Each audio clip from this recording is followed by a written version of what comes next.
Good morning, St. Louis. What it do, Ultimate Hustlers? It is 7 a.m. on a Tuesday morning, so y'all know what time it is. It's time for the St. Louis Hustle Podcast with your boy Cortez Hustle and my girl Michelle. Hey, and today we're talking bitterness or betterness. Is betterness a word? Can we say betterness? It is. Either you're bitter or you're better. Like I heard Michelle, someone say that bitterness is like you drinking poison and hoping the other person die, right? So that's foolishness. We're gonna get all the way up into that this morning. So y'all do us a favor, comment in the chat where you're from, drop the name of your business and or your brand if you like a free business shout out, and smash that share button, ladies and gentlemen, and let's kick it. Growing up in St. Louis has never been easy, and most say if you want to succeed here, that you must leave and put down roots somewhere else because of the strong crabs in a barrel mentality here. I don't know if I'm just an optimistic person, but to see people like Chuck Berry and Nelly make it in the music industry, or the Roberts brothers and Dave Stewart in business, or William Lacey Clay Jr. in politics, can we blame the city, or is it that people just aren't hungry enough? We're talking to all of the movers and shakers in this town, from entertainers to politicians, social activists and organizers, and of course, entrepreneurs. Is there a curse on this city that holds people back? Is there an unseen hand that decides who makes it and who doesn't? You're about to find out. Welcome to St. Louis Hustle.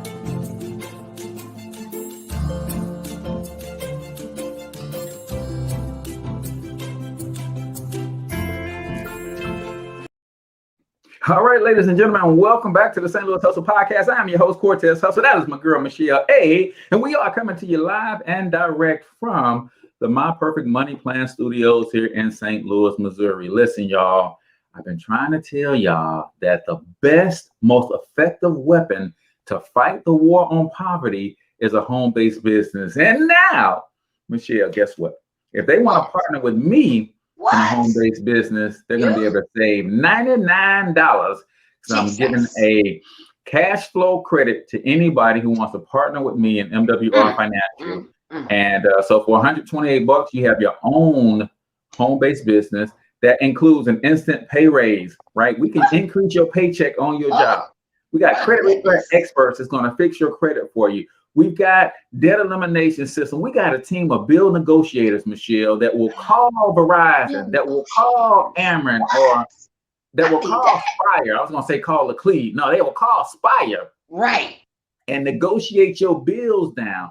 If you want to make money more effectively, if you want to save and manage money more efficiently, if you want to grow and protect your money more aggressively, then I need you to comment home-based business in the comments, or I need you to text. For those of you who are listening to the podcast, text HBB to 314-874-6887 along with your name. Text HBB to 314-874-6887.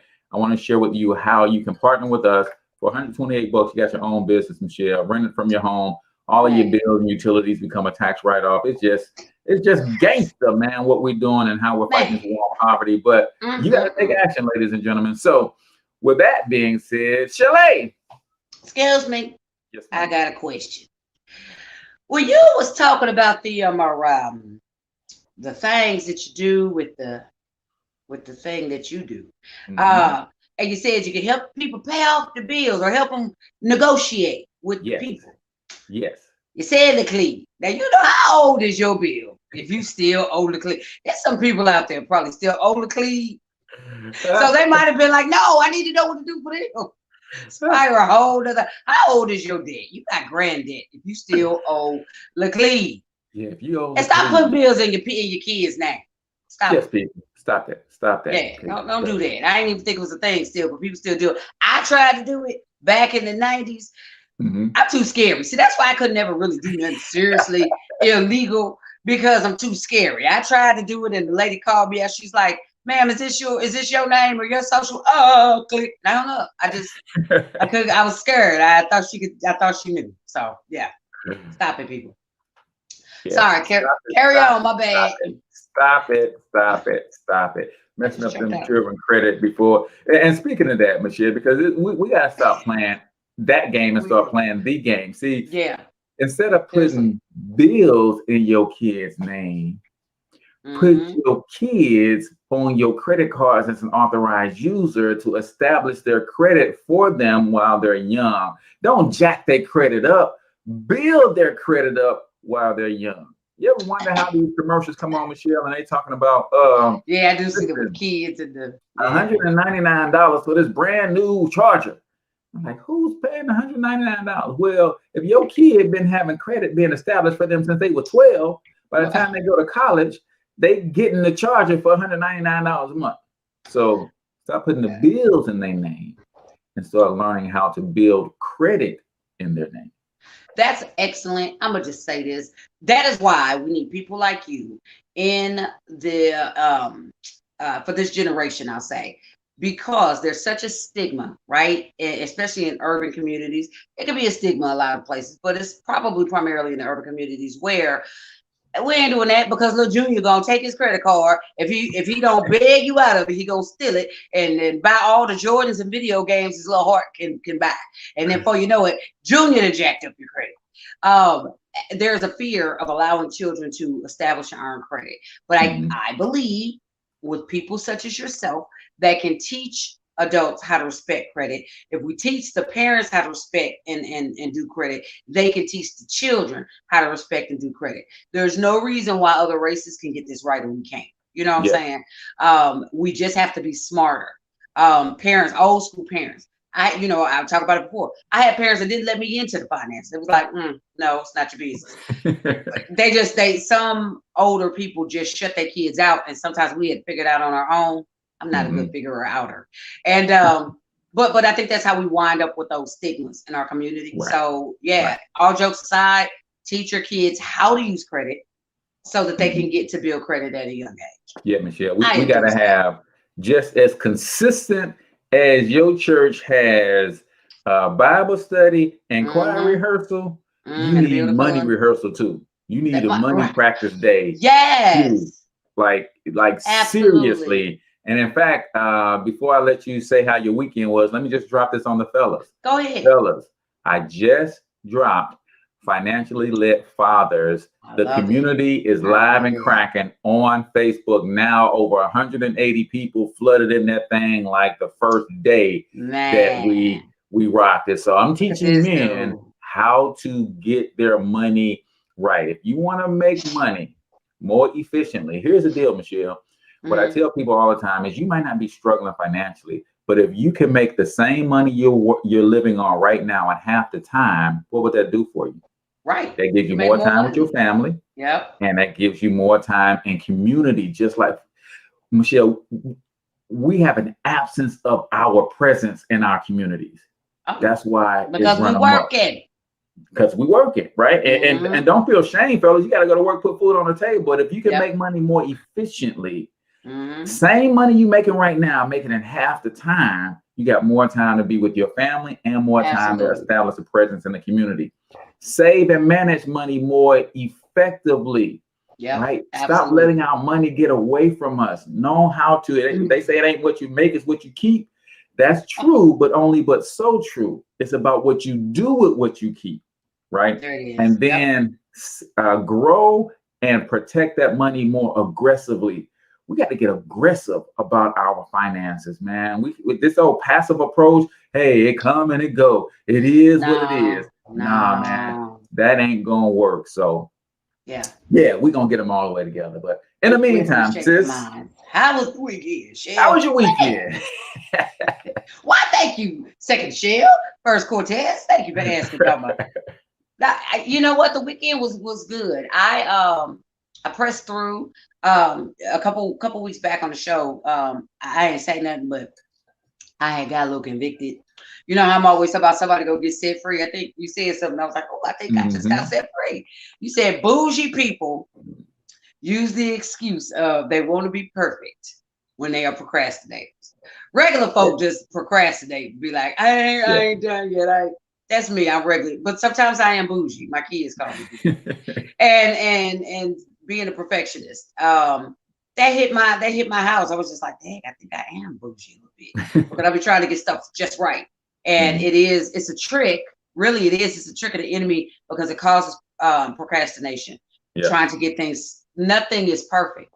I don't care if you think you got it perfect, it still ain't perfect. Nothing's perfect, right? So this weekend, a good part of the weekend, I spent really working. So I'm not trying to be perfect, but just trying to improve the place I'm at. So if I'm at this level, I'm trying to get next level in how I do what I do and being consistent in it. So I did spend a good portion of time doing that. However, I always make time for Soulard Saturdays. There you go. There you go. I love Soulard, and I can go Soulard by myself. I ain't got to have no company. I talk to people. I love it. I am actually negotiating, and I want to invite people to get on board with me with this. But I'm actually negotiating with a cameraman now. It's so hard.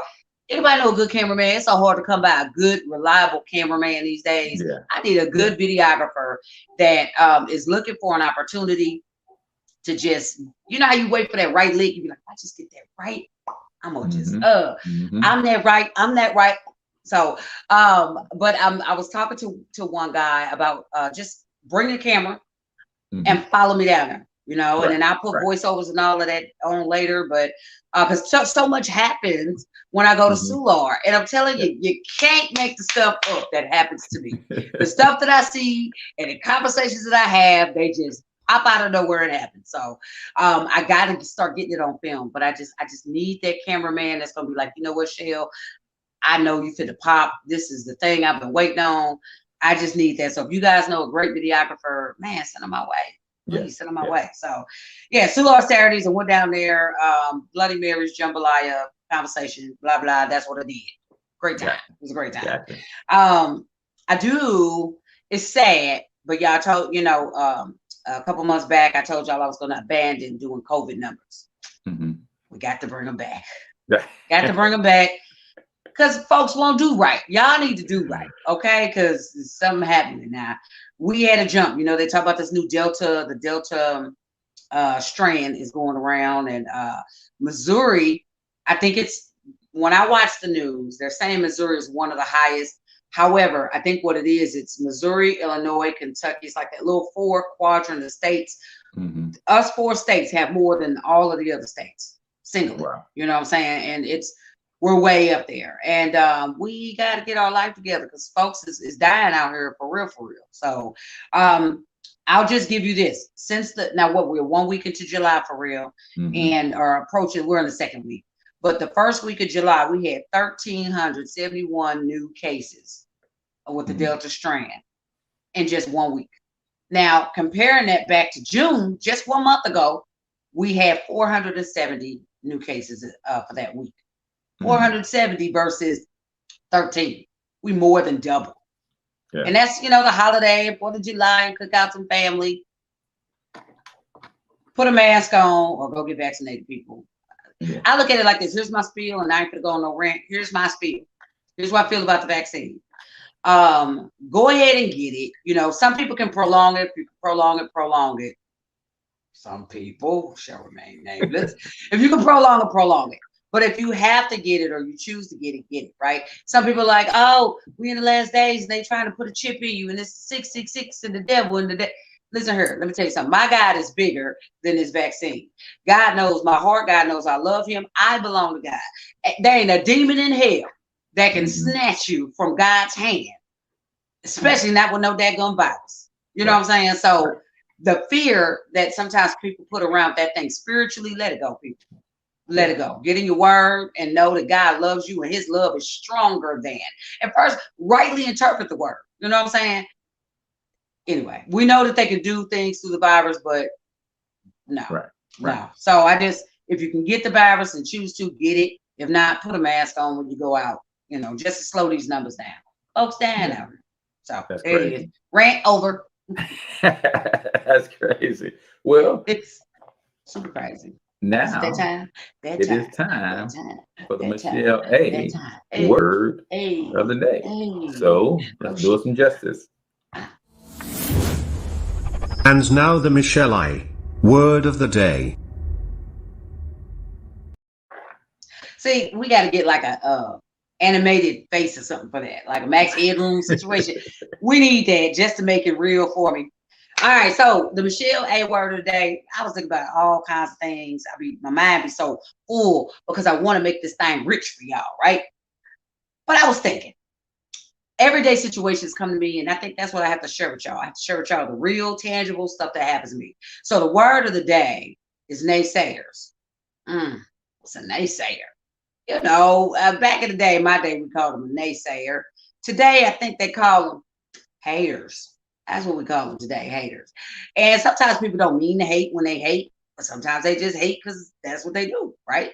I went to the doctor last week, and I was telling my doctor I hadn't been to in a while, and I was telling her, oh, I retired. My doctor, we have a great rapport. I've been going to her for over 10 years, and I told her about my situation. Well, look, I'm retired, and she got mad. I was like, what you mad for? What you mad at me for? She obviously didn't agree with my choice. And she said, oh, you retired. First thing out of my mouth was, how old are you? I said, well, I'm a young 49. I'm a young 49. And she said, I wouldn't have did that. I guess you got great faith, but I wouldn't have did that. I said, well, okay. I said, well, okay, well, God said and God did and God led, and that's what it was. God wouldn't have told me nothing like that. I got too many people I need to feed in this office. I wouldn't have jumped out there like that, ma'am. I wouldn't have did that. People depend on me. And in my mind, I'm thinking, how all of a sudden did this get to be about you? You know? And in a normal world, Michelle would have been discouraged. You know? One thing she said is, Michelle, I wouldn't have did that because God always told me to have a backup plan. And my faith is just the opposite of that. God is the front plan, the backup plan, the sideways plan. He is the plan, you know? So I left the doctor's office, and I was feeling some kind of way. I was grieved in my spirit a little bit, not for my choices, because God is amazing, but I was grieving for her because she didn't have faith, right? The faith, and people are not always going to have faith to believe what God told you, right? And in most circumstances, that will lead us to what? Shut your mouth. You can't tell everybody everything. And I agree with that wholeheartedly. However, what God told me in that moment was, you need a naysayer, one or two. You need to tell them what thus said the Lord in your life, so that when it happened, they can see him. I don't want her to see me when the book take off, or when the company take off, or when God does the next big thing in my life. I don't need her to see me. I need her to see God. And simply because I chose to still share that testimony, I chose to still say Jesus did it. When it does happen for me, she will see the glory of the Lord, right? So be careful with who you share your business to, definitely that. But sometimes you got to let the haters see you shine. You have to, because we don't want them to see you. We want them to see God. We want them to see what he can do. So that's my word of the day. Boom, you've been hit. Hey. All right. That is Michelle A. Word of the day, brought to you by my good friend Brian Keith McNeil, the sales confidence coach. Ladies and gentlemen, if you need a sales confidence coach, you need to hit up briankmcneil.com, MCNEILL.com. Brother makes selling, he removes the negative stigma from selling. Right. He hit me with something Michelle called the sin of the desert. He said, if you have water and you're walking through the desert with somebody who's dying of thirst and you don't give it to them, or you don't sell it to them, that is your sin. I was like, wow. A lot of us have great products, great services that will heal, that will help people. And we refuse to open our mouths. Yeah. So we're committing a sin. So briankmcneil.com. I'll put that link in the show notes and in the comments as well. But today we're talking bitter or better. You want to kick us off, sis? Let's get all the way up in this. And by the way, if you have not hit that share button, go ahead and do that. And also make sure you comment the name of your business and or your brand if you like a free business shout out this morning. Yeah. So bitterness, right? I was looking at this and I wanted to find, there's so many different variations of the definition for bitterness. The best one that I saw was kind of what we see in other people, which is a bitter person might spew inner hurt and anger by saying and doing things that hurt the feelings of others, exhibiting ruthless verbal and or emotional cruelty, right? You ever meet that person that's just downright mean? Ooh, they're so mean. Why are you so evil? There's folks like that out there, right? And what we have to realize is a lot of times when people are just naturally mean, nobody's naturally mean. God didn't make us a naturally mean people, right? So something has happened in that person's life that is triggering that reaction towards people in their atmosphere, right? Yeah. And so a lot of times I try to show grace to a person like that. Something happened to them and they didn't get healed from it. That's kind of the short of it. And so I think we have to learn to have patience with people like that. And it's hard to love a bitter person. Sometimes you have to love them from a distance, but still the same. I think we have to move forth in love. What I want to do is give you guys real quick before we jump totally in. I want to give you guys a few of the signs of bitterness, just so you can kind of recognize if you're dealing with somebody that's bitter, or if you don't know nobody that's bitter, it could be you. It could be you. Like, I don't know no bitter people. Damn, I hate life. It could be you. Or if everybody you know is bitter, it could be you. Right. They only get bitter with you. They look happy across the room. When I walk up, they got angry. What you bring it to the party? What you bring it to? What's in your wallet? What you bring to the party? Okay, so here are some signs of bitterness. Reoccurring negative feelings. It's common to feel reoccurring negative feelings towards people or situations that hurt you. When you think that when you get mad at people too easy and that thing stay on you, you could be bitter. The inability to stop thinking about a negative event. Somebody wronged you and that stays on your mind and it's on auto replay. Like, you know, when you go on YouTube and you hit auto play, that thing just play and play and play. Yeah. If that negative situation is on repeat in your mind, you could be bitter. The feeling of regret or remorse, right? That's a thin line, because those feelings, if left untreated or undealt with, it could turn into bitterness, right? Fear or avoidance of a person or a situation. I don't go around. I don't go over there. No, I ain't feeling. I ain't gonna fool with them, because I guess for that one, the last two, you have to address certain things. Now, if you address somebody that has done you wrong, you've addressed them, it's okay to go ahead and avoid. But if you are not addressing the person or situation and you just choose to avoid them, that's when bitterness can take root, and it's a bad place to be. And the last one is a tense relationship. You have to deal with this person, but every time you deal with them, I ain't giving you out water to cry with. I'm up your tail sideways. Yeah. If you're dealing with a person like that, check yourself, because you could be bitter. And we just want you to get free. That's all. That's all. We just want you to be free. You got to get free, man. You got to get free. Yeah. Shout out to my man, D-Boy in the building. He says, I am from D-Boy and in the gym entertainment is checking us out live this morning. So I appreciate you. Oh, I need to get in the gym for tuning in. If it's a real gym, I need to get in the gym. If it's like a rhetorical gym, then I think it's the rhetorical gym. Damn. They put in that work.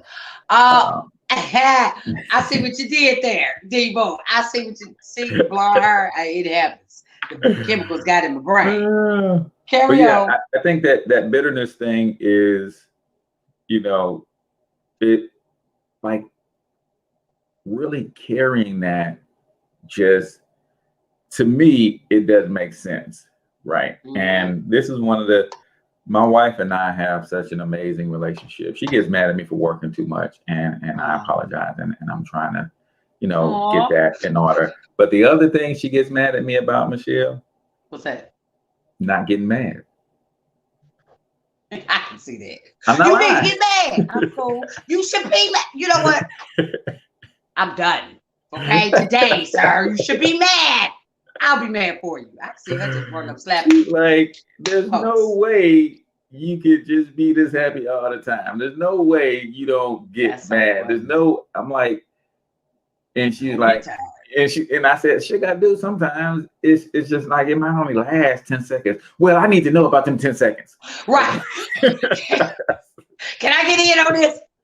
Can I be a part of the 10 seconds of your life? Knowing about me being upset gonna do for this 10 seconds, right? Feel better. I'm with you, Lee. It'll make you feel better about life. Okay. You want me to piss him off and make him mad, girl? I got you. I got you. You know, I'm gonna call you a girl. For me personally, I don't understand it. You know, people will say things and people will do things and people will act away. And it's a part of life. And to hold on to that, to keep that, to turn a molehill into a mountain, sometimes it's not even necessary. And I think the one thing that I have an abundance of, Michelle, is empathy. You do. I realize people are people, right? And we're all flawed. And sometimes you're taking out the worst part of your day on me. And I didn't do anything to deserve that. And I realized that, but you're hurting, you're going through something. Maybe I can drop a word in your spirit to get you to turn around. Or maybe you just needed to get that off your chest, even though it wasn't intended for me. All right. I don't know, but you know, Vivian says I would have to be high all the time to not be mad. I appreciate your honesty. She was like, I ain't tripping off nobody. Let him do what he gonna do. You run out of that, you be like, God damn it! I'm killing everybody. Somebody, you need a weed man on deck all the time. We don't want you to hurt nobody. Don't hurt nobody. I need the weed man. I need the dispensary. I need the edibles. I need the smokable. I need the vape. I need something in to grow your at own, all times. Yeah, we're gonna have you. I know how you can get started. Grow your own. Okay, I got somebody. I got a plug for you because we want you calm in this life. You know, you're gonna accomplish so much more. I'm telling you. That's hilarious right there. Yeah. But you know what? It's great that you're self-aware. And speaking of self-aware, you know, that's something that you can learn about in my new book. Who the heck do you think you are? I just will let you guys know books will be in soon. Everyone that has ordered a book, thank you so very much. This is not the time for that, but I just figured it was a great segue. Man. Thanks, man. Give it to him. Give it to him, Michelle, because I think I'm so proud of you and going through the process and seeing it through. And you got your first proof copy in, and it is it's looking good, man. And I can't wait to see what comes out of this thing. Like for real. It's super amazing. It's going to be amazing. And I just keep saying it. Buy your books. If people are buying books, and I appreciate everyone has bought a book thus far. I just love you all for it. And here's the thing. I'm going to be bold and make this statement. I'm glad that people are buying books to support me. That's great. But God had to check me in my spirit because I was worried about book sales. And not that I'm not concerned about making money. That's there. But this is purpose in action, right? This book is purpose in action. And there's great information in this book. On these pages, on these 97, it ain't even a hard read, 97 wonderful pages. There's information that is going to help someone. I'm glad you're buying to support me. Hallelujah. Okay. But buy the book and give it to someone that you know needs help. This got great curriculum in it. I'm about to start doing some speaking engagements where I am actually, because you guys know me, I'm a facilitator. I'm going to take the information that's in this book and start doing facilitated events because I feel that strongly about this information. I'm Michelle. It's just me. But this book, I live this book. It's got great information in it. So again, thank you for your love and support. But get the book because it's got something in it. Not just for me. Get it for you. Get it for your daughter, for your cousin, for your auntie. Yeah. So I'm Michelle A, and I approve this message. Back to bitterness. Don't make me bitter. Get the book. No. There you go. People are buying books now. So we got our top 10 tips when it comes to moving on from bitterness. 10 tips when it comes from moving on. Because like I said, man, it does you no good. It's like you drinking the poison and you hoping the other person die. And here's the thing. Crazy. A lot of times, Michelle, I see it so much. People are bitter about situations and things. and the other person has no clue that they've wronged or offended them. They gone on about their business. They gone on about their business. And you carrying that boulder around your neck, weighing you down, got a hump in your back, got a hump in your back. Yeah. No, it just makes no sense. Yeah. So let's hit you. I'm going to kick it off with number one. All right. If you're trying to get beyond bitterness to get better, number one, take a step back. Right? It's very easy to get caught up in our emotions. Many of us simply forget to give ourselves some breathing space. Yep. And I think that's what I'm really good at. It's like, that person probably having a bad day. Yep. That I ain't done nothing to that person. They going through something. I say a quick prayer, offer a word of encouragement, or one of the things that really kills my wife, because in this online space, everybody got something to say, right? Yeah. And she can't understand for the life of me how I can come back with a positive response when somebody's trying to drag me across the internet. It's like, because that person, if you got time, you're going to take the time to consume my content for the sole purpose of spewing negativity on said content that you took the time to consume, then I don't think I have the problem. You have the problem. Absolutely. And I feel sorry for you. So I want to There it is. You know what? Here's the thing. Not just I tell you they purchase the content. I just be like, you know what? Thank you for your purchase. Thank you for supporting. I'm anticipating the same thing. What you just said, I'm anticipating that for my book. When people really read it. And once it gets out there, I'm anticipating somebody to go through and challenge what's in here. That's fine. You read it. Let that sink in. Let that be the reason. If I get one person that can think about making a change in their life for the better, incorporating the steps in this book, I'm good. And if you didn't like it, it wasn't for you, boo. But thank you for your purchase. That's it. So by removing ourselves from the situation that's causing the emotion, we can give new perspective. Bitterness can often lead to feeling very overwhelmed, which can make everything more confusing and feel much worse than it really is. So get yourself some breathing room. Step back from the situation. Try to put yourself into the other person's shoes is how I see it. Absolutely. Number two, write it down. What? Write it down. Some people find it difficult to process emotions in their mind, right? So by expressing your feelings through pen and paper, you'll be able to free up some space in your head for positive things, right? The physical act of writing things down can make a huge difference in how you feel. It is a way of taking control of the situation while acknowledging that something is going on that's upsetting you, aka journaling, right? You have the situation, write it out, right? Write it out, look at it. You can process it a little differently, perhaps a little better. If nothing else, write it down and put it to the side. Make a conscious decision that the situation is out of my head. It happened. Put it to the side until you can process it or go through it. Gotta create some kind of like a chain of not chain of reaction, but you gotta create events that pull you out of that scenario. And writing is a good way to do that. Yeah, I love that. Number three, talk it out. Right? This approach works better for some people, and we really suggest using it alongside with your journaling. By voicing how you feel out loud, you are truly confronting your emotions. That's thing number three that Sugar will get mad at. One, I work too much. Two, I don't get mad. And if I do get mad and don't voice my emotion, I'm in trouble. So voicing your emotion.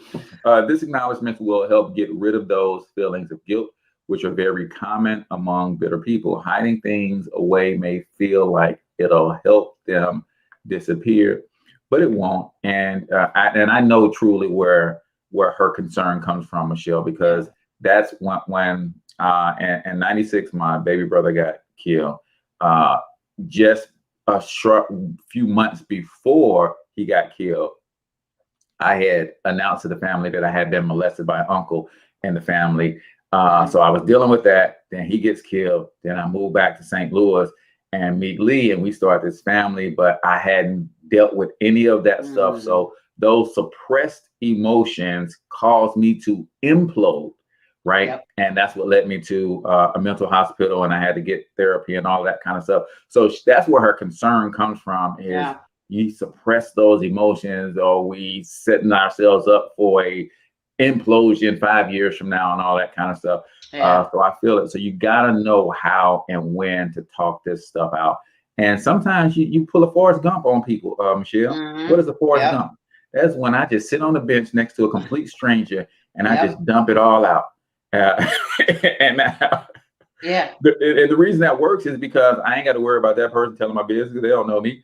That person ain't got to care enough to carry it with them, because hey, I don't know them. I can't fix it. I ain't trying to fix it. So sometimes, you know, that could help you talk it out. You don't know who to talk to. So talk it out, man. Voice how you feel to somebody. And of course, you know, the professionals out there, get in front of a professional and talk it out as well. Yeah, I totally love that. Now, the one I'm about to say is probably going to sound like an oxymoron. It's going to sound like I'm conflicting what you just said, but I promise we're going somewhere with this. Number 4, don't talk too much. Now, we want you to talk it out, but we want that talk to be healthy, and we don't want you to put that talk in a negative space, right? So don't do it too much. There has to be a balance in it, right? When you are talking it out, as Cortez said, it's great to talk to someone, a trusted source, great counsel. But women do this because I do this. I did this. Not working through it. Anyway, you get into a situation and we find ourselves talking to ourselves out loud. And there have been some times over the years where I've been in the shower, and even when my kids were at home, they'd be like, "Mama, who you talking to? Get out of my business." Because I'm in the shower just talking it. But what I was actually doing, get out of our business. Mama, who you talking? Get out of our business. I'm having a conversation here. What are you doing? You're interrupting. You know, but what I found myself doing was I was reliving it. I was talking and I was talking and I was playing the scenario over and over in my mind, and I was talking it out, but I wasn't talking to anyone. Your mind is not always your friend. And talking to yourself, even though you may be like, I know me. You don't. We already talked about that. You don't know you. But sometimes talking to yourself about a negative situation repeatedly, number 1, makes bitterness grow. And number 2, you don't have an opportunity to get wise counsel. There's no one that could say, you created that narrative. You misappropriated where that was. It's just you. And you ain't gonna be on your side. Yeah, you gonna be on your side. You be like, you know what, Self? You right. I should have slapped fire from her. I know. Next time you should. I know. I think I'm gonna go in today and do that. You should. We're gonna get fired. It's okay. The whole lot can go on. Talk it out, but don't talk too much. Yeah, I love that. And really talking to and at the purpose of healing and overcoming. And not dragging it out and dragging it on, or you ever seen two people argue, and one person is trying to end the argument, and then the other person is saying, "All right, I said what I said," and the other person is quiet, and because that person is quiet, the person that don't want the argument to end, and another mother loving thing. I thought you was going for it. I was like, whoa, he's going for it. Leave, get leave. He's going for it. It's like, wait a minute. We can't just let this be over. Right. So don't be talking too much for the purpose of dragging it out and, you know, trying to bait yourself or talk yourself up on doing. And it's crazy. It's crazy. Number 5, meditate. Meditate. Love it. Meditation is an effective self-improvement activity that you can easily incorporate into your daily life. Even if you take just 15 minutes a day to yourself, you'll start to notice huge shifts in how you feel. By having some time to yourself each day, you can check in with how you actually feel. Feelings of bitterness tend to be all-encompassing. They quickly become overwhelming and consume every waking thought.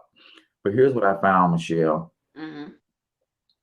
Sometimes we don't want to get quiet because the voice inside gets amplified.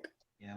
Right. I know people like who literally, I remember I had a truck. I think it was a 75 Dodge something, right? Had no radio. Yeah, it was a 75 Dodge something. It had no radio, right? So most people, when they get in the car, the radio is already on. Right. So by default, you're not thinking your own thoughts because there's noise all around. Most people, when they come into their homes, the first thing they do is they turn the TV on, right? Mm-hmm. First thing that they do is they turn on the radio. They create noise. And I want to ask you to ask yourself, are you creating the noise because you don't want to hear that still voice that's trying to get your attention and get you moving in the right direction? Some people, Michelle, can literally never be alone. That used to be me. I didn't want to hear the still voice that says, I got something great for you. And you got to get in touch with the gifts and the talents that I gave you so that you can go out here and do some great things in the world.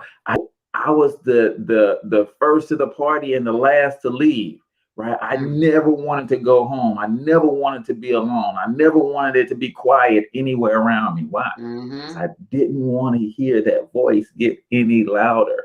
So meditation is, deal with that voice and answer the tough questions about who you are and where you're trying to go with your life. I just really quick to piggyback on what you just said.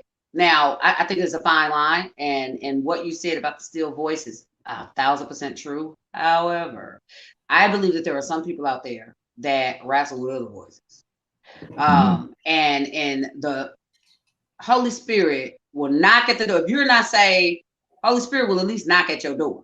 You know what I'm saying? He gonna stop by. If you are, then he'll be there, and the voice is low and still, but he still speak to you. But I think what a lot of people run into is that their subconscious feeds a lot of voice to them as well, right? Yeah. And if you're not a mentally healthy person, not meaning that you have any kind of mental illness, but if you are not feeding yourself and stimulating your brain in a healthy way, i.e. positive thoughts, positive affirmations, saying good things, if you're not feeding positivity, negativity gonna spring up. You know what I'm saying? It's gonna spring up. And I think that some people, they don't want to be alone because the voices that they're hearing, it could be Holy Spirit in there, but he might be overcrowded, or that still voice is overcrowded by the negative. You worthless, you ain't nothing. You know what? You crap, you fat, you ugly, you black, you this. You know what I'm saying? And because they don't want to hear that either, they cut the music up because they don't want to hear. So it really depends on what you put in is what's gonna come out. You know what I'm saying? So if you get by yourself and you're meditating and you hear negative thoughts and those thoughts scare you, or you don't like them, what are you feeding your mind? You may need to listen. If you love music, you may need to listen to some gospel. If you watch TV, you may need to catch you some word, but you have to make a decision. What you have to realize, what you put in your mind is what's going to roll around in your head. So if you're putting in a lot of trap music, and you putting in a lot of hate, kill, and you watching all of these crazy TV shows about murder and spirits and foolishness, those thoughts are going to stir in your head. And you're right. You ain't gonna want to be alone with yourself. I wouldn't want to be alone with you either. But feed your mind positive things. So when you meditate, the Bible says, think on these things, whatever is good, whatever is of good rapport, whatever things are true, whatever things are good, noble, think on those things. So sometimes you have to be intentional in your thought process. So when you meditate, you can push out those other thoughts and you won't be afraid to be alone with yourself. There it is. Sorry about that. Love it. All right. We need to take a break. No, go ahead. We're gonna push right. We getting these 10. Y'all gonna get these 10. All right. Get your blood pumping. All right. We all know that exercise is a key aspect of a healthy lifestyle, but we also know how hard it can be to fit it into our busy lives.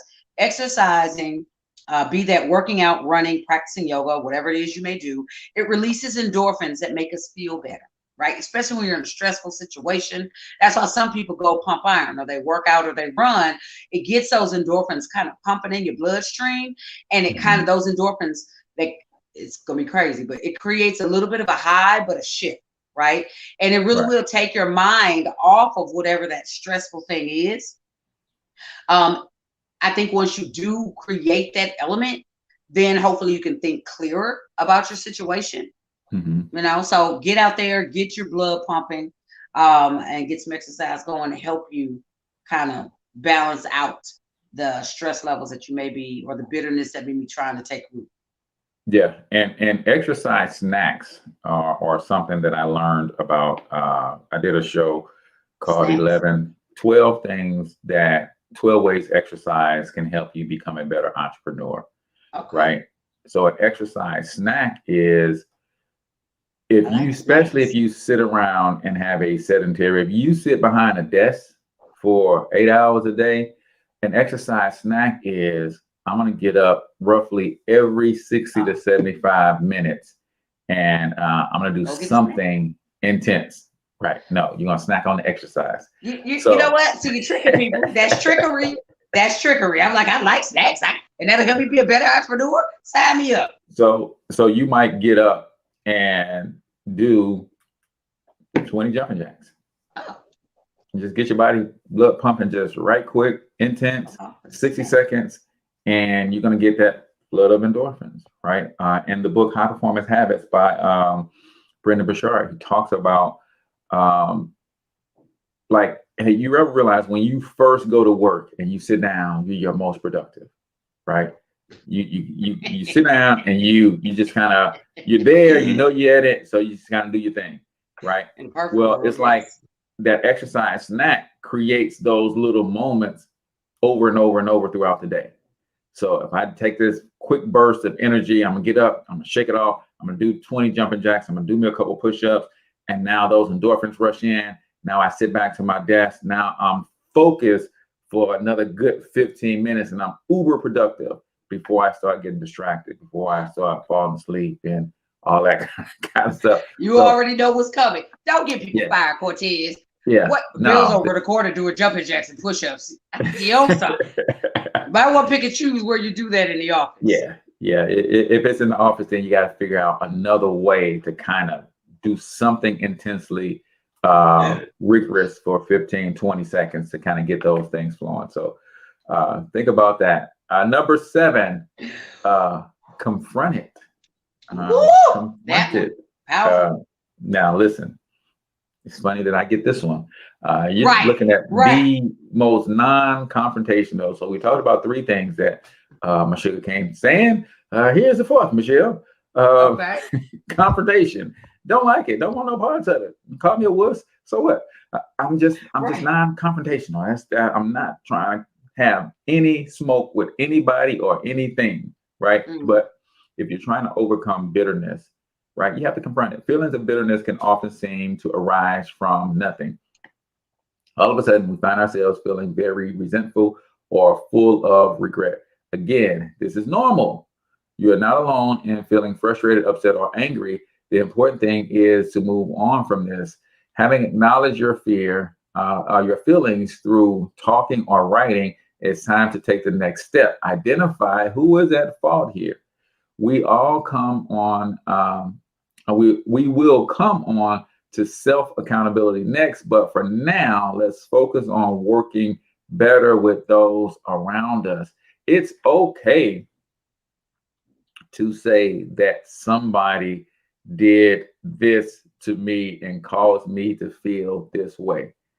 But Will Smith has a famous 3 or 4 minute clip where he talks about responsibility versus fault, right? It is this person's fault that this happened to me, but it's my responsibility to fix it. What a lot of times people do is they focus on the fault. Michelle, if you ran your car through the front of my house and the door's gone, it's cold, it's raining inside, it's your fault that it's like that. Sorry. But it's my responsibility to fix it. Now, I can sit in my living room while the rain is coming in and the wind is coming in and scream and yell and fuss that I wouldn't be in this situation if you didn't run your car through my front door. But if I don't fix it, it doesn't change. Good So, luck with my insurance. so you got to confront it, and then you got to take responsibility for fixing it, right? Yeah. Irregardless of whose fault it is, you got to come out of that. It's your fault. You owe me. Yeah, that Wait may for be it. true, but at the end of the day, I got to fix it. Good luck waiting on me. You might want to fix that. You know, Right. I got solo insurance. And that's the thing. That's the thing. We're sitting back waiting on the person whose fault it is to fix it. Yep. It's not their responsibility to fix it. It's my responsibility to fix it. Now, I can sit back and wait on Michelle's solo insurance all day. Don't do it. I didn't pay this month. Don't do it. Just saying. But you got to fix it, man. Fault versus responsibility. I thought that was pretty dope with Will Smith, but it makes so much sense. Stop blaming the fault. Yeah, it's their fault, but I got to fix it and move on. Absolutely, especially when it comes to self, which leads us right into number 8. Be accountable, okay? While it is important to work on improving your environment, you must accept some responsibility for how you feel, okay? Consider how you react to different situations, which means you got to know yourself. All right, consider how you act to different situations and what may trigger these feelings of bitterness in you, right? Yes, it may be that other people make you feel bad or ignite feelings of regret, but you have to look inside as well. You have to look at you, right? Ask yourself a few key questions. Why is it that you why is it that you immediately jump to these feelings of bitterness? Like what's your trigger, right? Why do you struggle with some emotions more than others? You have to ask yourself these tough questions. What role have you played in how you feel? Because how you feel, someone else may do something, but you are responsible for your emotions, right? And sometimes the emotions are natural based on what goes into the brain sensories, right? But the action that comes after that the action that comes with the emotion or after it, that's your responsibility. It totally is up to you. These questions may feel uncomfortable, but they're not always nice to answer, but you absolutely must answer these questions. It's for your good. The other person, me and Solo, going on about our business. You still got to fix front of your house. Sorry, you still got to fix it. So there it is. Absolutely. Number 9, set goals and make plans. This has a lot to do with my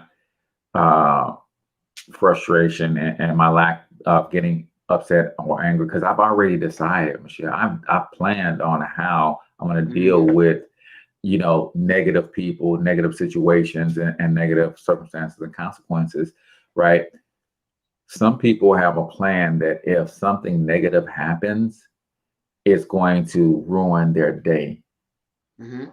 I've already decided that I can have a bad moment, but I don't have to let that bad moment become a bad day, because bad days become bad weeks become bad months. And before long, you've been stewing over something. So by taking an active rather than passive role in your own life, you can begin to shape how you feel and how you experience your own life. Choose things that add to your calendar that will make you feel good. This may be going to a salsa class, meeting up with friends for a drink after work, or simply scheduling in some alone time to decompress after a stressful day. You can think long-term too by adding in different kinds of goals and commitments. Sign up to a ceramics class, book a holiday in the near future. This must come from European source. Book a holiday, because they say holiday, not vacation over there. Oh, yeah. Hey, you going on holiday? I was like, what? That's some Costa Rica holiday. stuff. That's and even join a gym or show off your show yourself that you are worth committing. Like, sometimes people kind of like when I talk about vision and the quote from Dr. Miles Monroe that says every vision must be tested for authenticity, right? It's the same thing in life. Ladies and gentlemen, people will do things to you, say things about you that you don't like. What is your SOP when that happens, right? What is your standard operating procedure when somebody pisses you off? Is it to throw up your hands and put the paws on them? Or are you simply going to shake it off? Or what you have to decide what that is before something happens. I have a standing operating procedure that I'm going to deal with every negative consequence that's perpetrated against me by another human being with empathy. That's my standard operating procedure. Now, the pause are in the bag, right? They're just, I've got some other things that are part of the standing operating procedure before you get to the pause. You put the pause at the bottom. So you got to get through all the, you know what? I got a wrench, I got a hammer in here, but the pause is at the bottom. Please. It's at the bottom because don't get it twisted. Because I'm that guy that don't want no smoke. But if I catch fire, it's like flame on, like from Fantastic Four. Like I try to never be that guy. He's Incredible Hulk, y'all, is what he's saying. Yeah, we wouldn't like him when he angry. So he stay cool all the time. We don't want you to turn green. We like brown on you. Green ain't your color. No, I agree with that. And I'm glad that you said that because it reminds us to choose peace. Anger is a choice, you know. The Bible says be angry, but sin not, right? So angry, you know, anger can come, but what are you going to do with it? You know, and you choose to empathize with the person that caused that emotion to you. And I think that's wonderful. You know what I'm saying? We have to walk in that. Like you said, pause is at the bottom. And if you dig deep enough, you're going to ignite this flame. And once it's lit, it's going to be hard to put that thing out. So I try not to light the fire. And that is the slow to anger. That's it. That's key. That's so key. All right, y'all. Number 10, determine your future, right? We only feel pain in relation to past events because we cling to them as a way of continuing to feel safe. And that's crazy, but that actually happens. This attachment to the past is often what brings up feelings of bitterness, resentment, and regret. Our discomfort is not necessarily linked to past events, but to our willingness to let go of them. That's key. Are we willing to let go? Feeling bitter can be linked to feelings of unfinished business and or lack of closure. That is so key. You've got to get that. Decide that you want a future that does not involve these emotions, and then do what you need to do in order to achieve it. Last point, letting go of the past, it can be hard, but it allows you to move forward freely and create a future that you not only deserve, but will thoroughly enjoy. It sounds much easier said than done, as most things do related to self-care, but moving on and personal development is what's going to be best for you. It'll serve you best in the end. Boom. That's it. I had a guy on my show. When was that? Last week, Hassani X. And he said, drama rehearsed becomes trauma. Drama rehearsed becomes trauma. This is why I let things go. What's that again? Hassani X, Coach Hassani X. Drama rehearsed becomes trauma.